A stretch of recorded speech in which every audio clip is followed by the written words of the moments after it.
সংযত জীবন প্রসঙ্গে এক ভক্ত মহিলা সম্বন্ধে মা বলেছেন, কাল একটি বউ এসেছিল মা, গেড়া গেড়া ছোট্টটি, তার কোলে পিঠে ছেলে, ভালো করে সামলে নিতেও পারছে না। তারপর বলে কি, মা সংসার ভালো লাগে না। আমি বলি, সে কি গো, তোমার এইসব কাচ্চা বাচ্চা, তাতে বললে এই পর্যন্তই, আর হবে না। বললুম, তা পারো যদি ভালোই তো গো। এই বলে মা হাসতে লাগলেন। লোহার থামে লেগে হাত ফুলে গেছে রাধুর।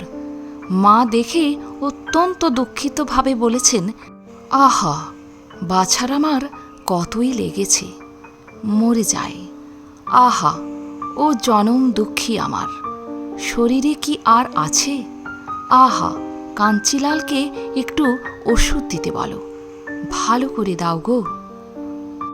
আবার ঠাকুর সারদামাকে একবার বলেছিলেন, কলকাতার লোকগুলো অন্ধকারের মধ্যে কি বিল করছে, ওরা কিছুই জানে না, তুমি ওদের দেখো, ওদের দায়িত্ব আমি তোমার হাতে দিয়ে গেলাম। শ্রীমা সারদা দেবী অত্যন্ত বিনয়ী ও কোমল স্বভাবের ছিলেন।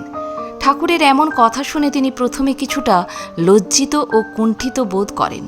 তিনি ঠাকুরের কথায় উত্তরে খুব সহজভাবে অথচ গভীর তাৎপর্যপূর্ণ একটি কথা বলেছিলেন, আমি কি করতে পারি, আমি তো মেয়ে মানুষ।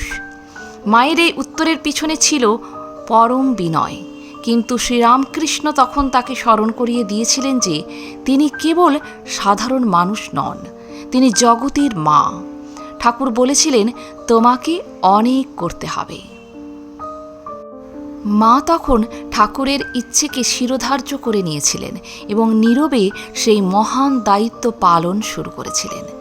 শ্রীরামকৃষ্ণের তিরোধানের পর মা সারদাই হয়ে উঠেছিলেন ভক্ত ও সন্তানদের পরম আশ্রয়স্থল। প্রণাম ঠাকুর, প্রণাম মা। আজ এ পর্যন্তই।